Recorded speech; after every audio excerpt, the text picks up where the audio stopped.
Salut à tous, j'espère que vous allez bien, c'est Romain et on se retrouve aujourd'hui pour le traditionnel avant-match. Demain soir, les Parisiens se déplacent à Lens pour ce qui est devenu un classique de notre Ligue 1 ces dernières années. Et nous, les supporters parisiens, on est habitués à se manger des bouillons quand on se déplace là-bas. On se souvient l'année dernière, juste après la Coupe du Monde et le Nouvel An, on avait mangé 3-1 à Bollaert et c'était le début des ennuis avec Christophe Galtier. Pour cette fois, la dynamique est complètement différente, nouvel entraîneur, j'ai envie de dire nouveau groupe et puis surtout, l'année dernière, les joueurs sortaient de la Coupe du Monde. C'était le premier match. Certains, Mbappé, Hakimi, étaient revenus dès le 28 décembre alors qu'ils étaient en petite finale et en finale pour les Français. Donc là, je pense que la fatigue, cette année, c'est la dernière des choses que les joueurs ressentent parce qu'on a repris de manière très tranquille. Ils ont eu quand même 10 jours de vacances et notre mois de janvier, pareil, est plutôt pépère avec un match par semaine, si ce n'est le Trophée des Champions qu'on a joué un mercredi soir. Mais bon, contre Toulouse, 16e de Ligue 1, et on l'a vu, ça s'est apparenté à un match de préparation plutôt qu'une finale. Revel, Orléans et Brest, ne pas sous-estimer Brest, qui sont d'ailleurs devant Lens au classement, qui sera aussi une réception, cette fois un peu difficile, le week-end du 28 janvier. C'est la difficulté qu'on pourrait trouver, s'il y en a une dans ce mois de janvier, c'est qu'on se déplace, c'est vrai. Revel la semaine dernière, sur une pelouse compliquée.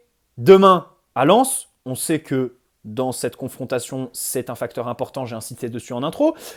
Orléans la semaine prochaine, hein, c'est officiel, on a eu des doutes, pareil, hein, la pelouse, alors il n'y aura pas de bout de verre, c'est ce qu'il y avait au moment du tirage au sort, mais ils se sont empressés de les retirer, et normalement on va le jouer au stade de la Source. Alors ça va, le déplacement à Orléans, c'est 1h30 de quart à tout casser pour les Parisiens, donc ça devrait aller, voilà. Pour demain, donc évidemment, et aussi le Trophée des Champions, je rappelle qu'on aurait pu le jouer sur terrain neutre, la Ligue aurait pu faire comme d'habitude et le mettre à un endroit au pif dans le monde, en Israël ou en Thaïlande comme c'était prévu initialement. Au final, on l'a joué chez nous, c'était pas trop un terrain neutre, le Parc des Princes. Donc voilà. Un mois de janvier très tranquille, et pour nous les supporters, c'est vrai que notre dose de PSG de Luis Enrique, elle nous manque, hein, parce qu'à chaque fois il y a une semaine à attendre, on a l'impression que c'est une éternité, et demain les gars il va falloir savourer parce que ça va être un match très important, un test tout simplement, à un mois pile, oui, puisqu'on va jouer le 14 février contre la Real Sociedad, et on joue le dimanche 14 janvier contre Lens. Donc à un mois pile de notre 8e allée de Ligue des Champions, avec une équipe qui a des absents, voilà, pas d'absence surprise de dernière minute, mais des blessés, des joueurs aux compétitions internationales que l'on connaît, donc des ajustements à faire. D'abord, en attaque, je trouve que les choix de Luis Enrique seront très intéressants demain, puisqu'on a eu l'attaque, donc Barcola, Mbappé, Dembélé pour le Trophée des Champions contre Toulouse. C'est une attaque qu'on avait vue la première fois contre Le Havre, début décembre, pendant 8 minutes. Parce que Barcola avait fait les frais de la suspension de Donnarumma.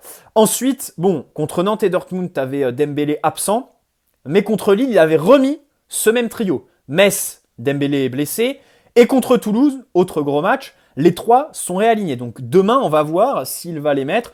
Je pense pas que contre Revel, les cartes se soient rebattues, dans le sens où Kolo Muani, je vois pas comment il a gagné une titularisation sur le match qu'on vient de jouer en Coupe de France.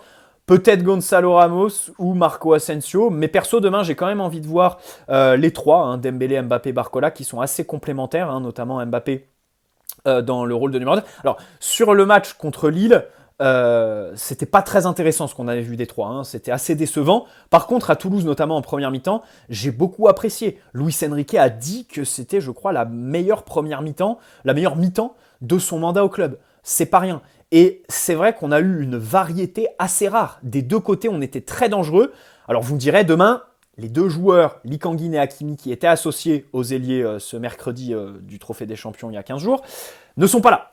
C'est vrai que, alors Hakimi Dembélé, je vous fais pas de dessin sur la relation entre les deux, quoique c'est vrai qu'il faut noter pour Dembélé que quand Hakimi n'est pas là, Dembélé réussit à être au moins tout aussi bon. C'est-à-dire que quand il est avec Hakimi, il joue beaucoup plus de dédoublement, de prise de profondeur et tout ça.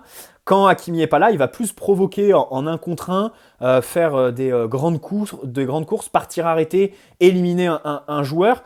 Et c'est vrai qu'il arrive à faire cette transition remarquablement bien, Dembélé, hein. J'espère que demain, il va faire un bon match pour confirmer ce que je dis là. Et encore plus quand tu es face à des blocs bas en Ligue 1, c'est vrai que c'est un joueur qui, lui, ne souffre pas des défenses regroupées. Lui, 1 contre 1, élimination, aller dans les petits espaces, dans la densité dans l'axe, échanger avec Hakimi, il sait à peu près tout faire. Et puis de l'autre côté, c'est vrai que Barcola, Lee contre Toulouse, on avait vu quelques échanges assez intéressants, les dédoublements, Lee qui demande à Barcola dans la profondeur, vice-versa, ils avaient réussi à se rapprocher de la surface adverse, enfin Lee a marqué, Barcola a eu des occasions franches, donc voilà. Demain, on va voir quel relayeur sera associé aux deux et quel match ils vont faire. Mbappé en 9, bien évidemment. Alors, contre Toulouse, puis Revel, il a été à ce poste-là. Contre Revel, ça m'a étonné dans le sens où, bon, c'est très bien que Mbappé, c'est sûrement pas le rôle qu'il préfère. Je pense que c'est un euphémisme de dire ça. Mais, je le disais dans mes vidéos, en tant que numéro 9 pour les gros matchs, c'est une solution que je trouve viable. Évidemment, il faut le rapprocher du but et tout ça. Par contre, pour lui faire plaisir, pour faire un équilibre diplomatique, on va dire, et puis parce que ça n'a aucune incidence sur le résultat de tes matchs de Ligue 1, contre les petites équipes, j'aurais pensé que Luis Enrique aligne Mbappé sur son côté gauche qu'il affectionne pour mettre un vrai numéro 9. Bah non, contre Revel, il a continué avec Mbappé qui était dans un rôle très très axial et qui fait des mouvements de numéro 9 à chaque fois qu'il est impliqué dans un but, qu'il le marque, les passes décisives, l'action sur le but de Randall, si je dis pas de bêtises, il fait un appel à vide premier poteau de numéro 9. Donc, j'ai trouvé ça surprenant de voir Mbappé aligné donc, face à une petite équipe numéro 9. Demain, bon, je pense qu'il le sera encore du coup. Ça me ferait plaisir. Ça me ferait plaisir de le voir contre Lens, surtout que tu vas jouer une défense centrale où il y aura évidemment des clients pour lui, des beaux bébés. Au milieu de terrain, contre Dortmund et contre Toulouse, donc les 2 derniers matchs où tu avais ton équipe au complet, Luis Enrique a fait des choix forts, à savoir Ugarte sur le banc pour mettre Vitinha en numéro 6 et Zahir Emery, Lee Kangin devant lui. Demain, Lee n'est pas là. D'ailleurs, il a commencé aujourd'hui sa Coupe d'Asie des Nations au Qatar. Pour le poste de relayeur gauche, est-ce qu'on va remettre Ugarte 6 pour le donner à Vitinha? Est-ce qu'on va garder Vitinha et chercher un relayeur gauche, rôle qu'un Fabian Ruiz par exemple occupe avec sa sélection espagnole? Mais le problème c'est que Fabian, je ne sais pas quand est-ce qu'il va revenir, il n'est plus dans les points médicaux du club depuis un certain temps, mais il n'est pas dans les groupes non plus. Il n'était pas à Revel la semaine dernière. Là on va voir s'il sera dans le groupe demain.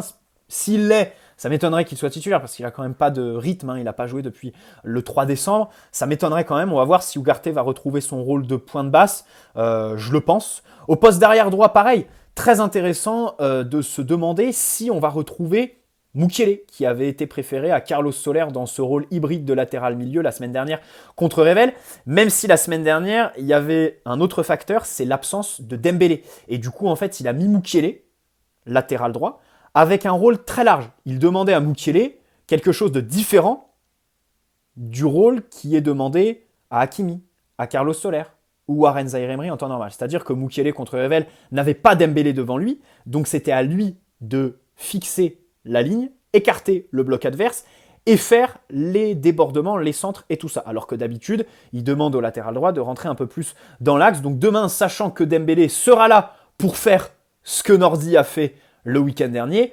peut-être que Luis Enrique va revenir à ses fondamentaux et mettre Carlos Soler à ce poste-là. Alors, pour la composition, déjà au poste de gardien, 2-3 trucs à noter pêle-mêle. Tenas, qui s'est blessé depuis un certain temps déjà, il est encore forfait demain, il continue sa reprise progressive, alors il s'est blessé à l'épaule. Ça peut poser des questions sur le mercato de Keylor Navas. Est-ce qu'on va absolument pousser le costaricien vers la sortie, sachant que dans 6 mois, il est en fin de contrat, et que du coup, ça paraît quand même très peu probable qu'on le fasse partir cet hiver par un autre format qu'un prêt. Donc, sachant que Tenas est blessé, peine un petit peu à revenir, est-ce qu'on va pas se garder Keylor sous la main, surtout que lui, visiblement, n'a vraiment pas envie de partir. Après, l'année dernière, il part à Nottingham Forest sur le dernier jour de Mercato, une espèce de petite surprise. Donc, on va voir, on va suivre ça avec attention. Et puis, une bonne nouvelle quand même qu'il faut signaler, c'est Kimpembe. Kimpembe, on annonçait que sa saison était terminée avec son opération d'ajustement par rapport à sa blessure au tendon de février dernier face à l'OM. Eh bien, au final, sa saison ne serait pas terminée. Il aurait pour objectif de revenir en avril. ce qui pourrait lui faire jouer quelques matchs quand même avec le PSG cette saison. Peut-être pas l'Euro avec l'équipe de France, mais au moins c'est une bonne nouvelle et ça me conforte dans l'idée que je développais dans une précédente vidéo de ne pas recruter de défenseur central cet hiver si c'est pour mettre 20 millions sur un défenseur moyen à qui tu vas donner 50 contrats, un salaire qui collera pas avec son statut de joueur de rotation et qui au final décevra comme tous les joueurs de rotation qu'on s'est amusé à recruter. Pour moi, voilà, si on recrute un défenseur en prêt pour 6 mois sans option d'achat ou si elle n'est pas obligatoire, pas de problème. Par contre, pour un vrai recrutement, là il faut se poser et il faut discuter, pas faire les choses à moitié et faire encore un énième recrutement qui sera une déception et un lofter dans 1 an et demi grand maximum. Donc voilà, Kimpembe, c'est quand même une bonne nouvelle. Pour le reste de l'équipe, donc bon, Donnarumma dans les cages, je mets Carlos Soler à droite. En plus, après son très bon match contre Revet, je pense qu'il a gagné sa titularisation demain soir. Marquinhos, Danilo, Lucas Hernandez, Manuel Ugarte bien évidemment en numéro 6, j'attends beaucoup de lui, il a des points à gratter quand même. Warren Zaïre-Emery, Vitinha relayeur gauche, et puis du coup en attaque le trio Mbappé, Barcola, Dembélé que je veux continuer à voir parce que je veux bien entendre Luis Enrique quand il nous dit que son équipe, il n'y a pas de 11 titulaire, qu'il s'offre le luxe de changer les joueurs n'importe quand, n'importe où, mais à un moment donné, je crois aussi aux automatismes dans le football en fait. Et pour la Real Sociedad, j'ai vraiment envie d'avoir une attaque. Déjà qu'on a des joueurs qui intrinsèquement peinent en matière de finition, Dembélé, Barcola, mais ceux qui sont sur le banc, c'est pas mieux. Marco Asensio envoie des ballons au 7e ciel depuis qu'il est de retour de blessure. Kolo Muani, alors bon, lui, il met des buts de raccro, c'est vrai, on peut lui accorder ça. Gonzalo Ramos, j'aimerais signaler, faut pas l'oublier. Alors, c'est vrai que c'est compliqué avec Gonzalo parce que la différence entre Ramos et Kolo Muani, c'est que Kolo Muani a beaucoup plus joué.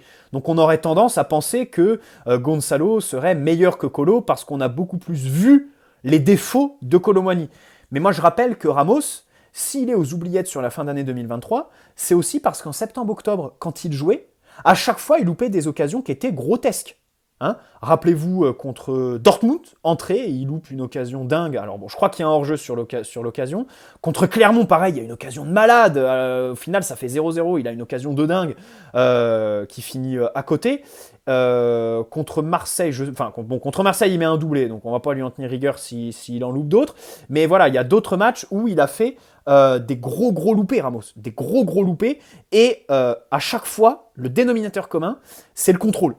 Le contrôle qui prend 15 ans et qui permet aux défenseurs de revenir rapidement et qui m'inquiétait vraiment. À ce moment-là, reprenez les débriefs, on le mettait en avant. Donc voilà, ne pas oublier, ne pas avoir la mémoire courte. Je sais que quand on parle de foot, les mémoires peuvent se limiter à 1 semaine, 1 mois grand maximum dans le passé, mais il ne faut pas oublier les défauts qu'on a vus de Gonzalo Ramos quand il a été sur le terrain. Donc voilà. Alors, concernant le match en lui-même, j'en attends beaucoup parce que cette saison, le dénominateur commun de tous les matchs qu'on a loupés et qu'on a perdus, c'est qu'en face, l'adversaire est venu nous chercher haut, à la relance, nous a pressés. Nice, retour de trêve en septembre. Newcastle, évidemment. Le Milan. Et donc, Newcastle au parc mène une grosse partie du match parce qu'ils débutent leur match très fort en venant nous presser. Voilà. Même si leur but n'est pas sur... Non, attends, leur but, il n'y a pas sur une erreur de pressing. C'est Donnarumma qui repousse la frappe. Oui, je confonds avec les buts sur le match aller. Donc voilà, demain, Lens, ça va être une équipe qui va nous presser. Contre Reims aussi, on avait eu quelques difficultés face à un pressing qui était bien huilé, même si là, bon, au tableau d'affichage, on avait gagné 3-0, donc c'était difficile de mettre ses défauts en exergue. Donc là, demain, on va voir comment ça va se passer, qu'est-ce que ça va donner pour le PSG de Luis Enrique. Notons aussi qu'en matière d'arbitrage, un facteur assez important pour nos joueurs qui sont assez naïfs, assez jeunes, qui peuvent prendre des cartons jaunes idiots, Lucas Hernandez, Dembélé, celui de la suspension contre Dortmund, ou alors qui peuvent sortir de leur match à cause de l'arbitre. Évidemment Mbappé, Marcignac quand il l'a retrouvé en Ligue des Champions, mais un certain Jérôme Brizard. Rappelez-vous le match contre Nantes, juste avant le match contre Dortmund, donc on gagne 2-1 avec un but de Kolo Muani à la fin du match. Mbappé fait pas un bon match ce soir-là, et notamment en première mi-temps, il réclame plein de fautes que Jérôme Brizard ne siffle pas, c'était lui au sifflet ce soir-là. Ce sera lui demain soir. Au-delà de ce match-là, Brizard, il a arbitré Brest aussi cette saison, où on gagne 3-2 et il nous donne un penalty que Colomani va chercher. Mais il a aussi arbitré le Classico de 2020. Rappelez-vous la victoire 1-0 de l'OM au Parc des Princes, où il donne 5 cartons rouges et où il avait complètement perdu les pédales.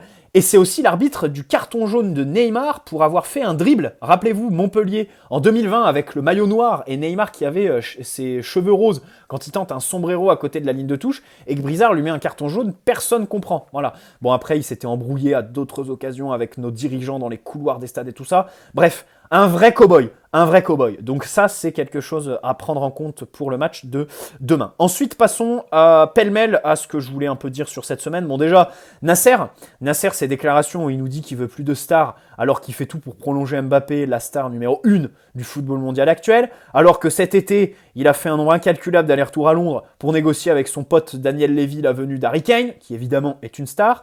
L'année dernière, pendant la Coupe du Monde, il nous faisait une décla comme quoi Bellingham, on était sur lui, qui est évidemment une star du foot aujourd'hui. Enfin, tout grand joueur avec de la qualité est une star. Donc dire que tu veux plus de stars, soit l'élément de langage est très mal choisi, soit c'est pas ce que tu veux dire, voilà.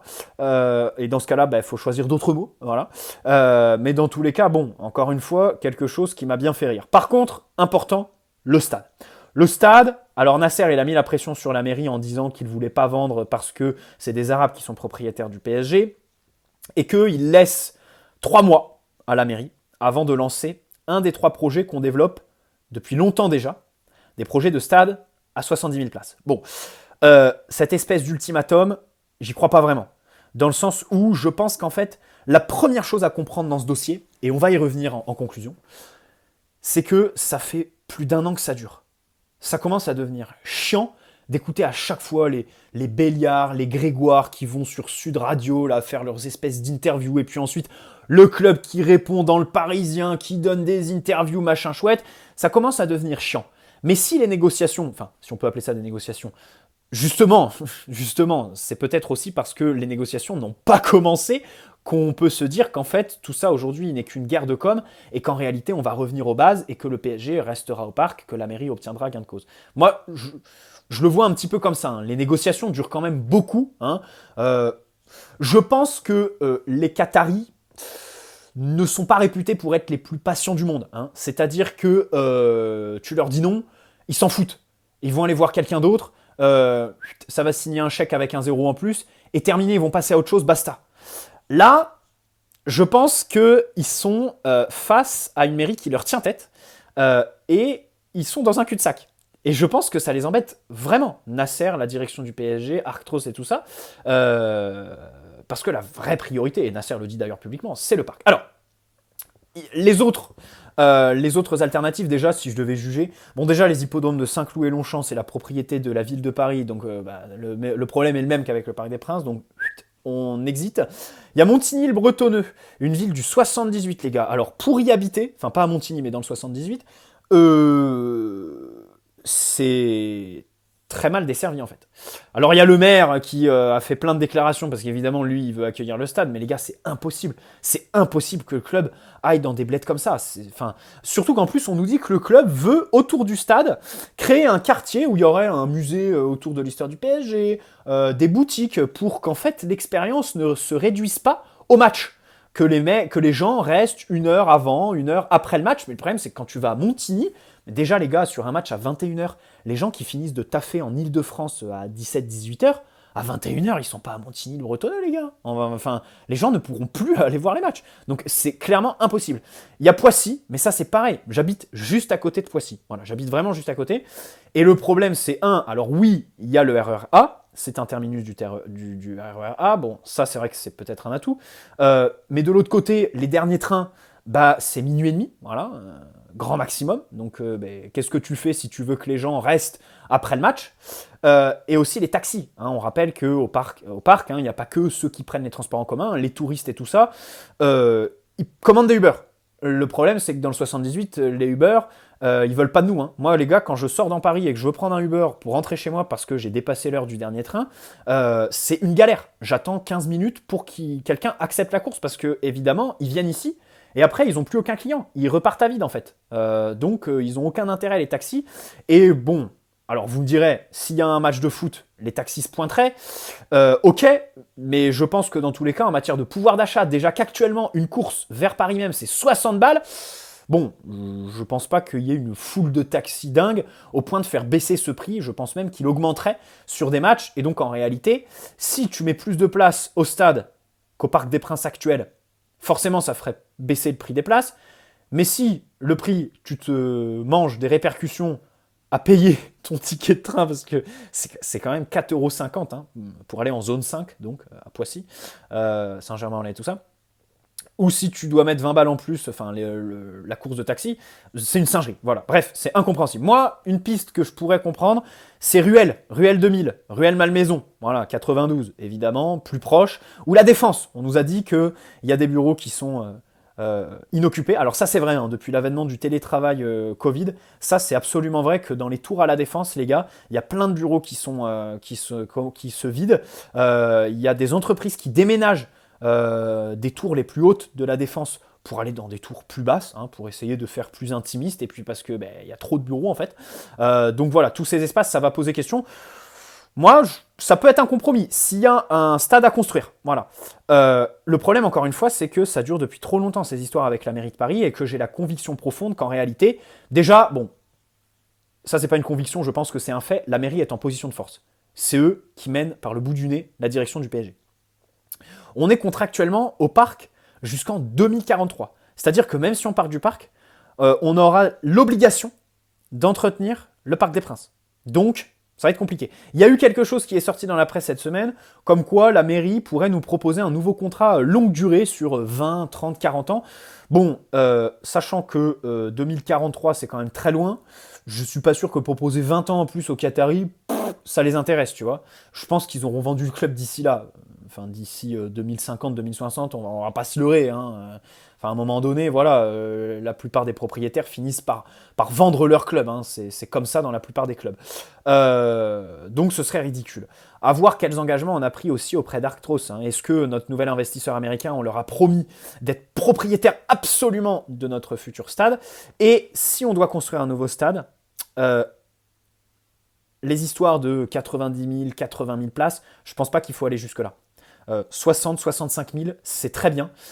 C'est pour ça que, alors le Stade de France, c'est vrai que c'est un stade qui dégage rien, qui est moche, une acoustique qui est dégueulasse, des tribunes qui sont trop loin du terrain, et puis quand tu es en haut des tribunes, tu vois les joueurs comme des Legos. Mais son grand avantage, c'est qu'il est bien desservi. C'est vrai, c'est qu'il est sur la ligne B. La plupart des gens d'Île-de-France pourraient le rejoindre. Et pareil, plus de 80 000 places, en fait, moi je pense que c'est trop. C'est pour ça, je suis un peu contre, parce qu'à un moment donné, il faut se rendre à l'évidence. Les matchs de Ligue 1 à 17h, bon, je suis pas sûr que tu fasses 80 000 places là-dessus. Surtout que l'année dernière, tu as fait partir Messi, Neymar. Alors bon, là, il y a les Coréens avec Lee Kang-in qui nous comblent le manque des Argentins. Mais dans tous les cas, bon, j'ai quand même quelques doutes à long terme sur nos capacités à remplir un stade de 80 000 places. Donc l'idée, ce serait quand même de remplir un stade qui serait plein, voilà. Donc 70 000 grand maximum. Hein. Les histoires de 80 000 machin chouette, si c'est pour se retrouver à se faire vanner sur Twitter parce qu'on a le stade des tribunes qui sont vides le samedi à 17h, flemme. Voilà. Et puis surtout qu'en plus pour le club, l'oseille, c'est pas sur le nombre de places qu'ils vendent. Non, c'est sur les loges, évidemment. Hein. Le vrai business du club, il est là. Et sur tout ce qui est autour, les boutiques, le quartier, le fameux, qu'ils voudraient construire. Et puis bien sûr, bon, la priorité, si on peut rester au Parc des Princes, son architecture et tout ça, rapprocher les tribunes du terrain pour faire un truc encore mieux, mais il y a le souci du périph' en dessous, vous connaissez tout le tralala. Après, de l'autre côté, moi, vous connaissez ma position, hein, pas de sentiment, hein, si on se retrouve dans un cul-de-sac avec la mairie, bon, ben, il va falloir réfléchir à partir, mais encore une fois, on n'a pas 36 solutions, et vraiment, je pense que c'est la mairie qui est le chef des négociations en fait. Le club est un peu mené par le bout du nez par la mairie, qui contrôle, qui est vraiment en position de force en fait. Parce qu'il n'y a pas 36 solutions, voilà. Et donc ça va être compliqué. On va suivre tout ça. On va suivre tout ça. Et puis de l'autre côté, bon, la mairie bien sûr, hein, on peut leur reprocher un peu leur hypocrisie. Hein. Les Qataris possèdent quand même... Enfin, sur les Champs-Élysées, les Qataris, c'est 35 000 mètres carrés, en fait, de possession. Rien que sur les Champs-Élysées. Hein. Je ne parle pas des autres arrondissements. Je ne parle pas de tous les hôtels.